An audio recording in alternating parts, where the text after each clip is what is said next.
Hello, wormlings. So, the book I shall be reading is How to ADHD by, let me read the full thing.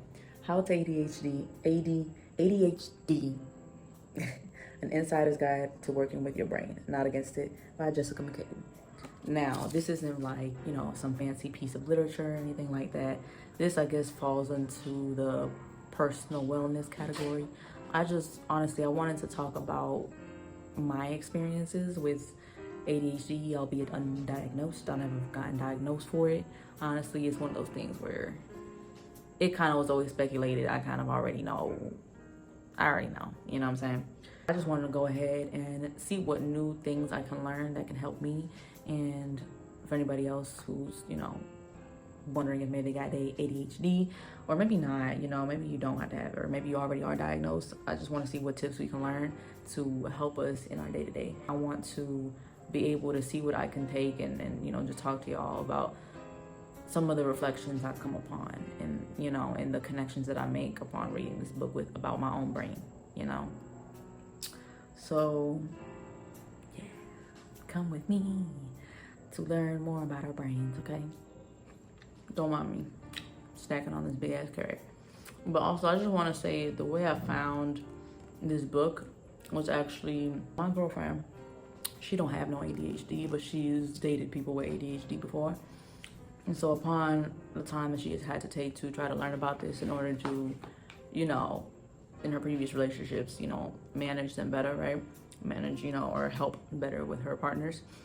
She's learned a lot more about ADHD than I have, right? And so there's a channel on YouTube where they post videos about ADHD and just helpful things and tips and stuff, I guess you could say, to help manage ADHD. And it was her that actually introduced me to this YouTube channel by this lady here, Jessica McCabe. And she showed me some videos every now and then. And upon watching those videos, we also saw that she had a book, and then bada bing, bada boom, here I am with the book.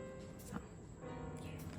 All right, so going over chapter 1, there's 5 things that the author covered, which is the potential that people feel she had, right? The expectations placed upon her, what she learned based on said things, the tools she gained in her toolbox, and the last part being what the game changer was basically in her life, like what caused the change, the switch, right? The author really talked about kind of like what life was like for her in those 32 years of living, before she kind of figured out a way of starting to do things differently. And one thing I want to touch on is that, ADHD is a spectrum, neurodivergency as a whole is a spectrum, right? But specifically, especially, with ADHD, we're reading a lot of things in the book. There's a lot of things I can't relate with, things that I don't have an issue with. There's certain things that I have an issue with, but to a certain degree, right? I will say that she's definitely further on the spectrum with ADHD. I would say I'm a little not as far on the spectrum when it comes to ADHD, especially over the years in which I've been kind of able to figure out ways to manage things in my life. I definitely could relate a lot to the section on potential. She talked about, being a gifted kid, right? Like a kid who was in gifted classes, and I myself was also a kid in gifted classes. I was put into I was put into gifted when I was in the first grade, and I was in gifted classes all the way through middle school. I think once I came into high school? I don't know. I think it was somewhere between from first grade to either 8th grade or 10th grade. It stopped somewhere between 8th and 10th grade that they took me out of gifted classes. Somewhere around there, right? For me specifically in my life, I think one of the biggest things has really been in the sense of being a jack of all trades, right? It seemed like, and as a child though, I would say it kind of morphed differently as I've grown older. But as a child, it seemed like I wasn't good at anything. And that's something that really frustrated me, right?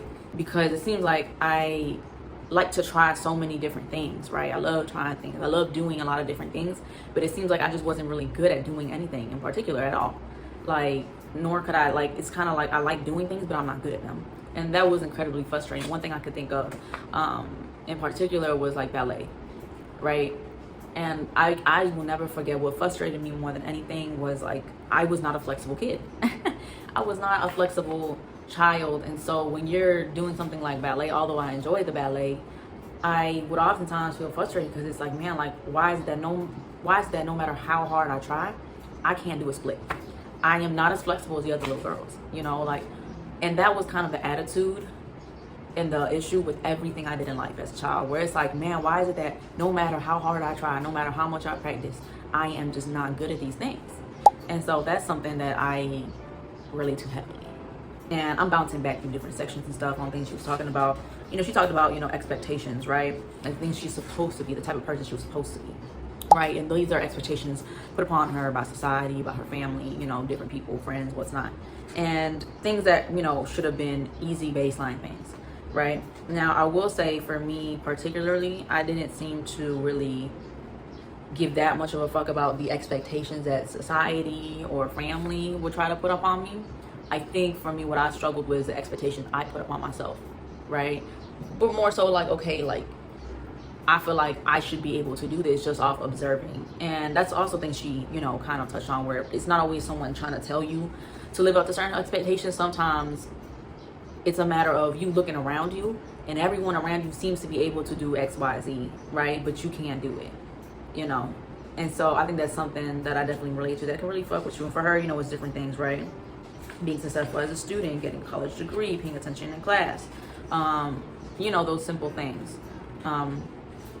Things that I can definitely say, you know, I never, and mind you, this has been a kind of journey to kind of understand, like, will I get diagnosed? Maybe one day, I don't know. I already know the way my brain be acting, so it's kind of like, what's the point of even trying to go pay some money to go get it done, to get it, you know, solidified? But what will it change in terms of how I move as a person, right? When she talks about what she learned, it's more so the internalized labels that she has now solidified about herself due to the potential she feel like she has, and the expectations she feels like has been placed upon her. And now these things that she's feeling like she's starting to learn about herself, albeit not very positive labels. You know, she did cover things like feeling, you know, the label she basically learned for herself is, I'm messy, I'm irresponsible, I am this, I am that, I am X, Y, and Z. I can't really relate to a lot of what she said, that she, you know, those labels. But one thing I will say that for me, in the more negative side of things that I feel like stuck with me, is that, like, no matter how hard I try, I will not be able to accomplish things. You know, like, I can't do it.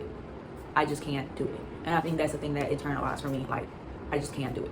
Granted, I kept trying different things in my life. I never stopped doing things because I enjoy doing things. I enjoy painting or drawing or, you know, playing basketball or whatever, or dancing. You know, I enjoy doing things. And although I had this kind of belief that was in me, I will say that I've always had a very strong sense of self. And that strong sense of self kind of, like, you know, pushed up against whatever negative beliefs kind of cropped up in me. Also along coupled with the fact that, you know, I grew up with a caretaker who should have been, you know, uplifting me, who spent more of their time putting me down. And so, you know, and then on top of that, you know, kids can be mean and stuff, but that inner self-confidence that I had, that I had to build myself, I kind of used it to push back against those negative beliefs that either other children try to put on me, my own parent try to put on me. I feel like having that strong sense of self is what really helped me continue to do the things that I like doing, even if I felt like I wasn't good at it. Well, like I said, it's all based on perception. Let me rephrase it. Even though the things I was doing, I felt like I wasn't excelling at, right? And so, and those are beliefs that seem to stay stuck within you in your childhood. They don't just leave. They linger around, you know, until you become an adult, right? And the next section she covers is the toolbox, right? So what's the toolbox? The toolbox are the strategies, in this case, not good ones, but basically like coping mechanisms, right, that she used in order to cope with her internalized sense of failure in her day-to-day life, right? So some of them for her were denying, apologizing, begging, right, to name a few. He didn't have all these, you know, the same kinds of, you know, tools in my toolbox, aka like coping mechanisms. For me, growing up, my biggest competition wasn't anyone else, it was myself. You know, I always kind of had this attitude of, like, I have to live up to the best version of Tabitha. I'm constantly drilling to myself was, there's other kids who have it worse than you. I think that was the coping strategy for me. There's other people in worse situations, right? There's other kids who have it harder than you. I think me trying to be grateful all the goddamn time was my coping strategy. You know, one of the ones I can think of, at least on the top of my head. And then lastly, you know, the game changer for her. What made it click? What made things change for her wasn't, and she, mind you, she tried many different things, but it seems like nothing was really working for her, right? Because that's the thing, you can't approach things in the way that maybe other neurotypical people might approach them. It doesn't hurt to try these different strategies, but I think that's why books like this and people like this are really important. People who have lived, like, you know, have a neurodivergent brain, right, and think in different ways, so we can help each other, you know, make life easier, right? And so at the age of 32, you know, being broke, divorced, and living with her mama, amongst other things, what made it click for her was actually a life coach who basically challenged her way of thinking, right? It challenged her to think in a different way that hadn't been presented to her before, which was, what if you just stop trying? What if you just stop trying so hard? What if you just stop? Just don't do nothing, just stop, right? And that happened to be the thing that made it click for her. I will say, for me, I don't feel like it's been like a one-time aha moment. I think over the years, I've always suspected I had ADHD ever since I was a kid, especially because I had a friend who did have ADHD. And I remember my mama used to kind of like murmur here and there, like, I think Tabitha's got it too, you know. And so I kind of saw the way he moved, and we had similar ways of moving, you know.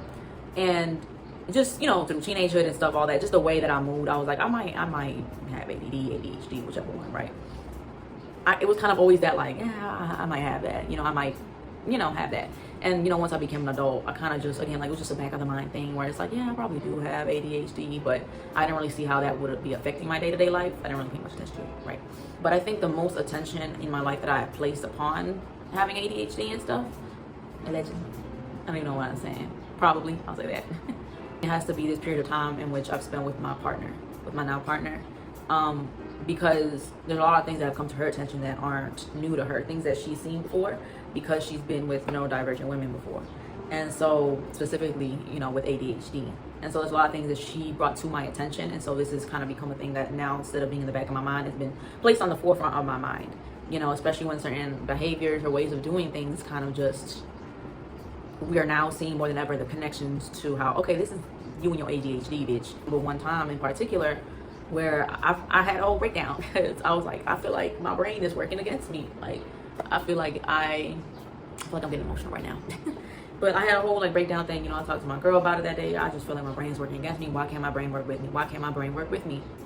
And, you know, something that I love in this book is the fact that, like, the brain is like a big like figure in her videos, and even in this book. I'll show y'all the picture for chapter 1, which is titled How to Fail at Everything, right? See how the brain is such a big, you know, key thing that's emphasized in her literature and in her books. She refers to us ADHDers as the brains, right? Her people, her, you know, her viewers on YouTube are the brains, right? Like, hello brains, she'll do that and stuff. That's basically chapter 1 right there. Now we're in chapter 2. So chapter 2, she titled How to ADHD, but right before the ADHD, she put ADD and then crossed it out, right? And so with that, she's kind of just talking about how she's not the typical picture of what someone with ADHD looks like, right? And in that, she kind of just highlighted kind of her struggles with, like, you know, not really having a whole lot of help. And even though she had been diagnosed with it earlier on, it seems kind of just like the doctors, all they do is just kind of prescribe you some medication and keep it pushing. You know, it's almost as if they don't really pay that much attention at all, right? He kind of mentions, I don't have ADD, I have ADHD, right? That is something that I am still trying to understand what the difference is. Is it the same thing? She didn't really go too much into detail with that. I myself still, I'm learning. I'm learning with y'all. Due to kind of just like that, almost like not caring attitude again from her doctor, she kind of just had to look into it herself, right? She had to look into and start doing the research herself, because she clearly wasn't getting many answers from people that were supposed to give her answers. And this is where she started to learn keywords, you know, from Google, right? Because Google is our friend here.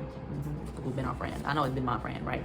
And so this is where she started to learn certain specific words she never really heard about: executive function, working memory, motivation deficit, all these terms that she never heard of. Hell, I don't really entirely know what they mean either, but that's why I am learning here with this book, right? Through looking up all these things, she started to get a better understanding of what it is, what the problem is, and how to tackle the problem, which is a beautiful thing. We love to see that. Now, she then proceeds to go into the next session about, you know, what she learned, right? Just like in the previous chapter, what she learned. now, something that's beautiful to see is that now that she's finally, like, yes, not only does she's been had a diagnosis, but now she's starting to be able to put words to the specific issue she has, right? To the intricacies of the ADHD, which is something really important, I feel like, not in just in terms for ADHD, but for a lot of things in life, right? One of the things she's, now highlighting is how absolutely misunderstood ADHD is, right? Especially because there seems to be this picture of ADHD being a quirk, which I agree with. That's a term that she used herself, and it's not just like a silly quirk. And there's sometimes where I feel like I don't take it seriously either, right? Because I think kind of society conditions you sometimes to view things in certain ways. Especially my time growing up, I've always had an attitude of gotta pull myself up by the bootstraps and keep it moving. No time to sulk and sit and you know what I'm saying, fixate on things, on problems and stuff. I just gotta keep it pushing, gotta keep moving, gotta keep going, right? But some of the misconceptions, that she kind of highlights are, one of them being, that ADHD only involves being attention deficit, right? Which means like a lack of attention, right? Which is, she finally kind of puts where it's just like, it doesn't really suit, the name attention deficit shouldn't really be a part of it when it's not the whole picture, and that's the thing. There's different presentations of ADHD, right? And there's not just one way to look like you have ADHD, right? Not everybody is bouncing off the walls. It's not always the kid bouncing off the walls, although it can be, right? And she kind of highlights how there's 3 different presentations of ADHD. So I shall read. I'm looking back and forth because I'm looking at my little outline notes, and the book itself, I kind of have it here just to re-jog my memory, because I'm the type of person where it's like, and I guess we'll go on a side tangent. I'm gonna come back though. I'm better at coming back from my side tangents. I'm gonna do it. Watch. I'm a person that I can retain a lot. I'm like a sponge, right? And especially I find that when it comes to recording videos and talking about things, there's oftentimes where it's like, I can be absorbing the information, but then if I have to, maybe like hours later, maybe like a day later, sit down and film like a video about it, I'm just gonna be like, oh, I don't even know. I don't know.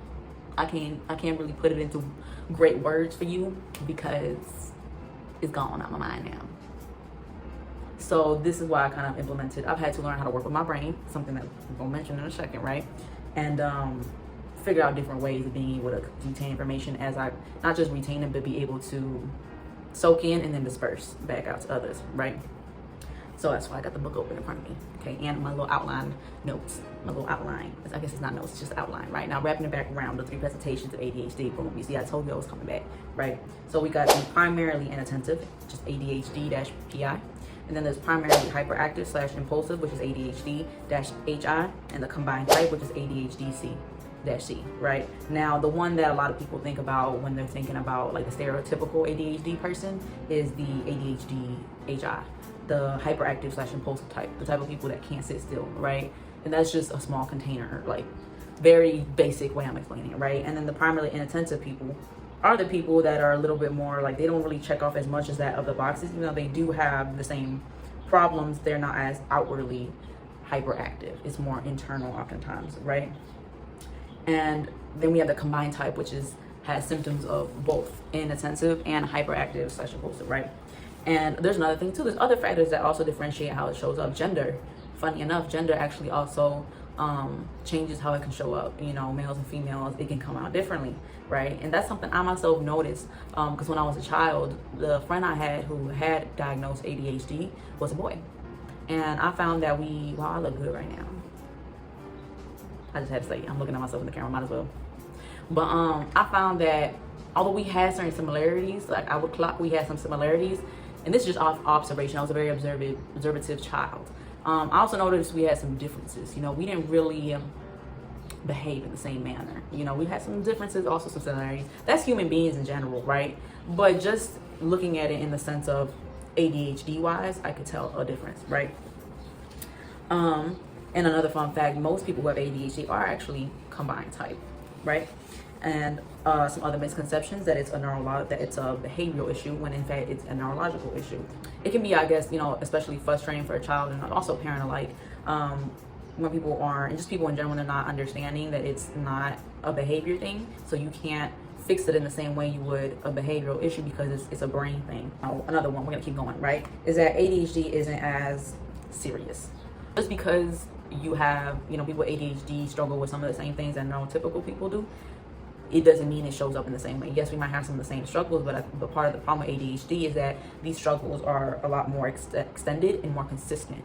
That's what makes it a lot worse. The next thing she touches on is basically how, you know, there is no one solution. Medication isn't enough, right? So when most people think of a way to fix the issue, especially doctors, you know, they just want to give you some medications and go about your day, which, you know, something she does express is that medications are probably one of the most effective tools, period, right? Which, you know, I'm one of those people, I will say, where I'm not a big fan of, like, you know, drugs in general. I do understand the fact, though, that some people need those medications, you know what I'm saying? Whatever the issue may be, I think not everything is for everyone. I think we're all individual people that got to tackle problems in an individualized way, right? She just kind of expressed the fact that has to be a combination, right? That the best type of treatment, most successful treatment, she also points out, is usually therapy and medication, but that we should be taking a multimodal approach to ADHD, not just a one-track way. The different approaches that she mentions are medication, psychoeducation, skills training, therapy, coaching, and support, right? That's what, like 1, 2, 3, 4, 5, 6, that's like 6 different things, right? And how we should be using a combination of said things. My mother never went and got me diagnosed, although I think she did think about doing it at one point. I just don't think she just never went through with it, right? And I'm not really mad about that. I will say that I'm not mad about the fact that my mother never went to go do that, to be honest. You know, would have the medications have helped? Possibly. I can't really say for sure, right? I can't say that for sure. I don't know myself if the medications would have worked well for me. It might have worked well for me or not. So that's one way to go about it. Can't speak much about that, right? The next is psychoeducation, right? Just meaning, you know, being provided with information and education to help you understand and cope with your mental health condition, right? Which is basically what I'm doing right now. That's what's happening doing right now. I am self-educating myself here, right? Which I've had to do a lot of things, right? Because we're gonna do it for you, right? Which I feel like that's just, and she mentioned that's just an important thing, period, for anybody, you know, to educate yourself, whatever the issue is, period. It's always good to educate yourself on it. So of course this is going to be a beneficial thing. That's just a given, I feel like, right? That's what I'm doing right now, which I feel is becoming beneficial. And I do want to shout out my girl, because my girl has taught me things, or, you know, kind of just validated certain things for me that, again, I didn't even notice myself, but because she's been in a relationship with someone ADHD before, she kind of already knows the rigmarole with some of these things, you know? Something else, the other modal approach, skills training, meaning training that focuses on a variety of things. It could be social skills, parenting skills, life skills, organization skills, all those things of that nature, and that can be given towards a person with ADHD or their caregiver, right? So like for parents and kids, right? Which, man, I feel like that could have definitely been very helpful for me as a child, along with education. I wish I would have learned about that to this extent, or that I was like, you know, reading a book like this when I was a kid. I felt like it would have helped me understand and maybe help me go a little easier on myself, you know? And something else I want to say too is that as I was reading chapter 2, it really made me feel emotional. I feel like I'm getting emotional again, because it made me feel seen a little better. Because a lot of things she was saying, I'm like, oh, that's me. I feel that, you know? Like, I had a recent encounter, you know, with a family member where, I don't know for sure, I haven't been around, you know, the child enough for me to say anything for sure, you know, but certain things, you know, that I'm just like, that child might definitely have ADHD, and I can just see kind of like how difficult it can be for a parent who does not know what's going on with their kid, you know what I'm saying? And so getting these skills trainings can't do nothing but help a parent and a child. It's not a bad thing, you know what I'm saying? And I really wish I could have had that. I can't really speak for, you know, the parent I had and whether they would have done much with that information, but I know for me, getting those trainings, especially in my adolescent years, I feel like that would have helped a lot. This is a form of education. This is education, right? Learning to be taught things, right? Can really progress a person and put them and move them forward in life in ways that they would have never been able to do with whatever they had before with the tools, because it's a tool, it's an extra tool in your tool belt. And so an education is such a big tool that a lot of people don't have access to, that can really set them up better in life, that I wish, you know, I and a lot of other people could have had, you know. The next one, therapy. That's one that I feel like definitely could have helped. And, you know, she touches on like psychotherapy, you know, especially like CBT, DBT, ACT for ADHD kids, or not just kids, but adults too, right? I myself have been in therapy. I was in therapy from the ages of what, like 21 all the way to 23, right? I was in therapy for like about 2 years, I guess. I think that's like 2 years. 2.5, I can't remember, right? And granted, I wasn't with a therapist who worked with people with ADHD, but I do, funny enough, that's something that I do look to go back into therapy. And one of the things that I'm about to tell my partner was, I think I would like to, go with a therapist that has a specialty in that. Not just that, there's also like other things I'm looking for, and it's quite hard and tedious to try to find a person that checks off all those boxes. But I'm probably gonna go back into looking into that again. But man, I can imagine how helpful therapy would have been for me as a child if I could have gotten it in a more genuine way. I never really went into therapy for real. I think my parent did try to put me in it twice. I wouldn't say it was maybe for the right reasons. I've definitely progressed a lot as a human being, and I can only imagine how much more would have helped if I had a therapist, albeit they had experience with neurodivergent clients. I do feel like it wasn't like a specialty per se. They just had experience with clients and in their own family as well.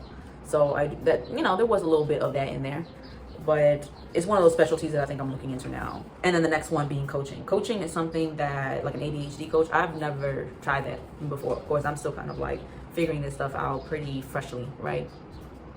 And I don't know, I'll say I've never considered it for myself. I can only imagine that how much it can help, as she does mention how oftentimes with ADHD coaches, they have ADHD themselves. And so it's kind of like you're getting information and help from a person who knows what it's like. That can't be nothing but helpful, right? Last modality she talks about is having support. Such a simple one, right? Because of the fact that, it can be really difficult trying to manage, especially if you're further on the spectrum. Not having support from like, a community, can make it definitely a lot tougher. Thankfully for me, I have my partner who is understanding, when it comes to that. And having her support, I feel like, oh, it's a mosquito. I don't know if I killed it. I think it would be nice to have that kind of support from like a community. Once I find that community, I will be looking for that. So next thing, it's more common than we think, right? She does kind of touch on like statistics saying that like 6 to 8% of the population, or not 3 to 8% of the population has ADHD. Now, depending on the study, she didn't make that clear, right? And she's probably talking about, of course, the American population, I would assume. Something I want to say, as a person who has participated in studies and stuff before, whenever you see any kind of study mentioning statistics or something, take it with a grain of salt, because you got to like read between the lines when it comes to these things. And you gotta understand, like, whatever number you see for something, there's a good chance it's higher than it actually is, right? So for example, it says 3 to 8%, but there's probably a lot of people, it's specifically talking about in America. There's probably a lot of people in America, because they can't survey everybody. Let's think about that. It's literally impossible to do that. So between the people that just aren't taking studies and surveys, because why would they, right? In my experience, I've only taken studies and surveys because I needed the money for it. And a lot of people who aren't needing or for the money aren't going to take these surveys and studies, right? Nor are a lot of people going to do it free just to do it, because time, right? There's a lot of people who are undocumented. There's a lot of people in prisons, what I'm saying? These people aren't taking these studies and surveys. Maybe they might be partaking in studies and surveys sometimes, but not like, what I'm saying? I'm sure they don't make up a good percentage of these studies, if at all. There's also people who just don't speak English, that is, what I'm saying, language barrier reasons. There's a lot of reasons as to why people, cultural stigma reasons, as to why someone would not. There's a lot of people who just don't know they even have ADHD, right? So it's kind of like 3 to 8% is definitely an underestimate. I would go as far to say the real number is probably somewhere around 15% of the population, if not more, But I think maybe 15% is a better number, than 3 to 8%, I would say. We can't really be surprised at how many people probably do have ADHD, and just how many people are neurodivergent, period. We see a lot more people being a lot more comfortable and open with it nowadays, which is a beautiful thing. At least in America. It's still like stigma between having any type of mental health condition though outside America, for sure. Especially in like third world countries such as, where I'm from, over here in the Dominican Republic, right? It's definitely not something that's as commonly understood. There's a lot of people who don't know what the fuck that is, right? And part of that,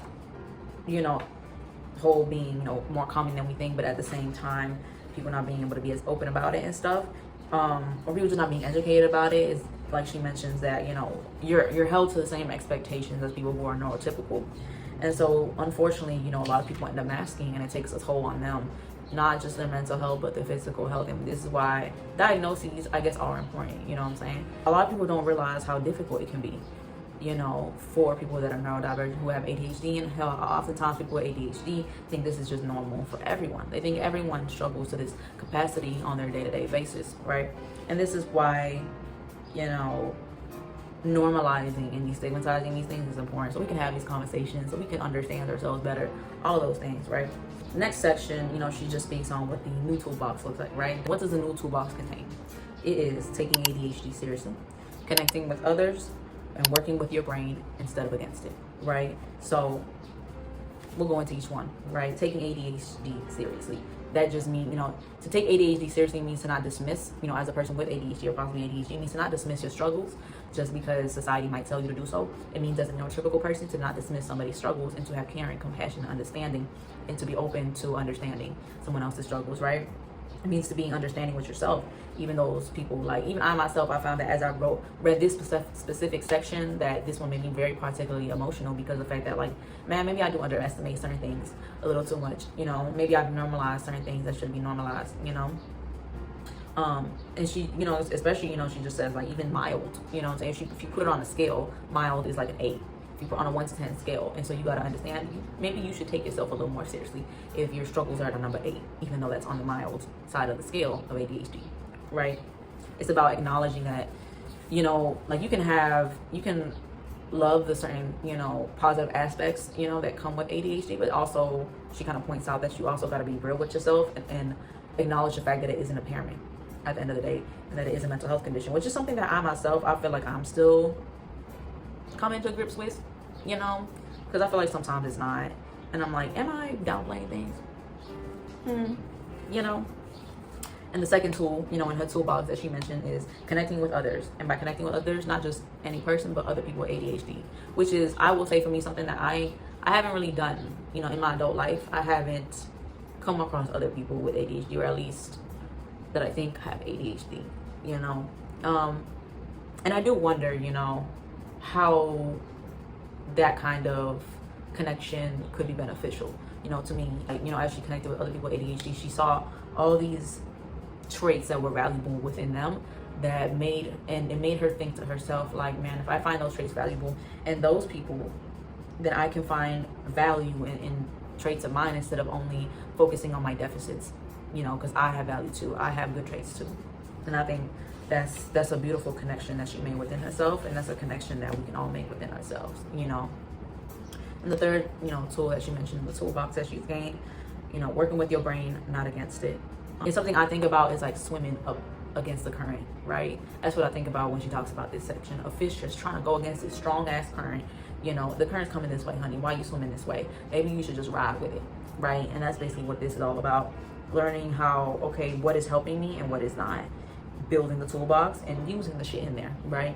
Those are things that I'm sure she's going to go into. She hasn't gone into detail on how to do said things yet, but those are the next chapters, right? Closing off, you know, this chapter with, you know, how you can keep going. She shared about how she failed so many times, and there was, you know, there came a point in which she almost just ended it. You know, the whole YouTube channel, the How to ADHD YouTube channel, she just almost ended it all and was like, you know what, I think maybe I can't do it anymore, right? Maybe I can't do this. You know, maybe this is just another thing I'm gonna fail again, right? And she even went as far as to post something. She posted a tweet saying, maybe the voice in my, you know, the voice that I hear was right and I can't do this, right? And she expected people to just tell her, you know, it's okay to quit, da da da da. But then, again, instead of that, what she got was a whole lot of encouragement that she should keep going, continue. And this is something that I feel like I can really relate to. Like I mentioned earlier, you know, I'm a person where as a child, you know, I love trying so many things and I love doing so many things, but I couldn't seem to be able to be good at anything, right? But you know what I've noticed over the years? That I went from liking to do so many things and doing so many things and just not really being all that great at it, to finally getting to a point where, gee, I can do a lot of things now, right? It went from not being able to do a lot of things very well to now I can do a lot of things good. It took me getting, you know, into my 20s to realize, hey, like, I no longer am the person that does it, you know, likes doing so many things but's not good at doing them. But now I'm the person where I'm good at a lot of things and I pick up a lot of things very easily and I can do them and I can do them good. I finally became a jack of all trades, but a master of none, right? I don't know if anybody's ever heard that saying, where I know we've at least heard that first part of the saying, jack of all trades. I know not everyone has heard the second part though, which is but a master of none, something like that, right? And I think that that's the point in my life that I've been at throughout my early 20s up until, you know, now where I am at in my mid 20s. And, you know, and I feel like I kind of beat myself up about that for a long time, because especially, you know, looking around me, I see a lot of neurotypical people, and I'm like, man, I wish I could just be good at one, like really good at one thing. But instead I'm just good at a lot of things, but I'm not really good at anything, you know, or excellent, or I don't excel at anything. I'm just good at a lot. You know, I learn things, a lot of things very quickly, very easily, but I can't seem to master anything. And don't get me wrong, it's been a plus in my life. It's helped me a lot in life, being able to have that opportunity, like that ability to do that, you know, because that is a pro, but it also has its cons. Because I think now, tapped in her mid-20s wants more, okay, I can do a lot, but I want to excel at one thing. I want to be able to kind of have like a career, you know. And in order to have a career of some sort, you got to be able to stick to one thing and be good at one thing, right? Or at least excel at, like, you know, if you know, excel at a few things, or I guess excel at least at one thing. But the way I'm wired, I want to excel at one thing, just because I like to learn. I like to learn. I love to learn. And that's a personal thing for me, and not just for me, but a lot of people with ADHD. But the difference between kind of beating myself up about it before and now is that I've learned to accept that it's okay. Because I don't have to be able to move in the same exact ways that a lot of neurotypical people move. Like, it's okay. Like, it is okay, Tab. You will be okay. You know, it is okay. The standards that I built for myself, I think I built in a more neurotypical way, not understanding, like, bitch, that's just not you. Your brain will never work like that, you know?